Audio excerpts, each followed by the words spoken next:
Edgar was a man who was very, very concerned about moving from this spot to that spot. It was very important in his life. It was only a matter of about 10 yards, but he moved from this spot to that spot, and then when he was there, he'd come back to this spot. And he found himself doing that over and over again, from this spot to that spot, all doing that. And you know what happened as he moved from this spot to that spot? The ground on which he walked started first to get a little firm, and then it started to give way. And as he found through the days and through the months and through the years of moving from this spot to that spot, he was getting deeper and deeper into a rut. He'd go from this spot to that spot and go down a little bit, and then down a little bit. And you know what happened? After so many years, he got going back and forth from this spot to that spot that he didn't even realize that he was down in a hole. He was walking back and forth, doing all of this, and then all of a sudden he looked out and, gosh, there used to be mountains over there. Oh, and there used to be a beautiful flower garden over there. But he couldn't even see it because he'd been walking back from this spot to that spot so many times that he was now in a rut.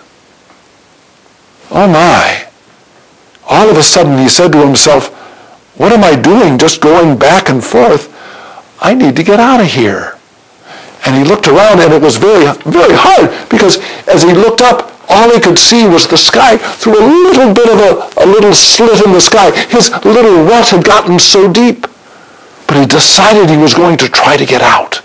And so what he did was he started climbing. He put an elbow on one side of the wall and another side, and it took a long time, but pretty soon he was able to get out. He was able to get out of that rut, and he looked down and he said, my gosh, look at this. I've been walking from this spot to that spot so much, so intent on what I was doing, that I found myself in a big rut. I'm sure glad I'm out of that rut and I can see beautiful things.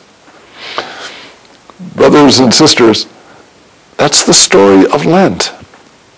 Lent is a time in which we get out of a rut. Maybe we're not as bad as Edgar having to go back and forth like that, but sometimes we do find ourselves getting deeper and deeper into doing things, and we don't know why we're doing things, and we're so comfortable with doing those things, we can't imagine stopping doing those things, and we become enslaved. We become down in a pit. May we join Edgar, and may we start to climb out of our pits during this Lent, whether it's the habit of perhaps eating too much, the habit of smoking, the habit of something that really is reaching out and grabbing us. May we let go, and in that, come out of the pit and into the light and the freedom that only God can give.